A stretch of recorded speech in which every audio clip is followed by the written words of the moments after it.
And we know it's all politicized, and we also know that this is not even a proverbial drop in the bucket with respect to the global impact on the climate from man-made use of fossil fuels. Hey, Robert, thanks a lot. We really appreciate it. I want to go now to Andy Puzder. He's the CEO of CKE Restaurants out in Santa Barbara. First, sir, your thoughts on this Keystone decision? Well, I think it shows that the Obama administration, as everybody knows, makes decisions based on politics, not on economics.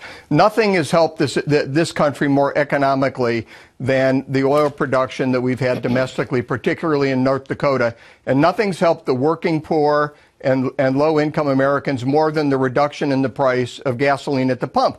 This would have reduced the transportation costs for oil. When you reduce transportation costs, you reduce costs at the pump. So this administration, it's all about politics. It's all about, whether they get elected, whether they can satisfy their base, and not about economics, which is why we have 1.5% GDP growth in the third quarter. And to your point, it's so amazing with economic regulations or policy that is actually seeing the average paycheck go down. At the very least, you would think we would reward Americans with cheaper fuel. It boggles the mind how high on his political importance the environmentalists come and this kind of thing.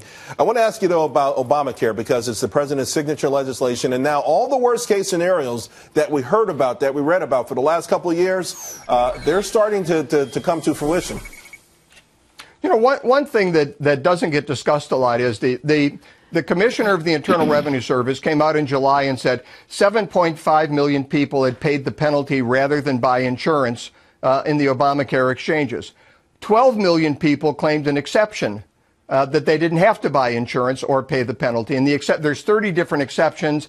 They're fairly easy to qualify for. You don't really have to give any backup. So there are things that people probably claim who weren't really entitled to them. That's 19.5 million people, and they got to be low-income Americans, lower middle-income Americans, who actually took an affirmative action not to buy an Obamacare policy. How can you claim that this was the Affordable Care Act, that it was making insurance affordable for middle-class and working-class Americans, when you've got almost 20 million people doing everything they can not to buy the insurance? I mean, it was not a well-executed or well-thought-out piece of legislation. The market is speaking, and you actually wrote about this. There's a great piece in the Wall Street Journal I urge everyone to watch, to read, rather. And before I let you go, Andy, this report that junk food does not cause people to be fat. Did you write that?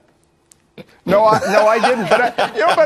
But it makes perfect. You eat too many carrots, you're going to get fat. I mean, if you watch what you eat, if you're careful what you eat, you should be fine. And there's two things. One is, if you go to a fast food restaurant, can you get healthy food? And absolutely you can. We have turkey burgers. We have all-natural beef burgers. We have a variety of products. You can get low carb. And I try and cut down on carbs to keep my weight down. I think that actually works. Right. The second part is, can you actually eat a burger with a bun and a bunch of stuff on it every once in a while? Absolutely. Enjoy yourself. Have a great time. But work out, have a balanced diet, and watch what your lifestyle is. You're living proof of it. Carl, Andy, thank you very much. Carl's Jr., of course, I'm thinking in the back of my head. Thank you very much.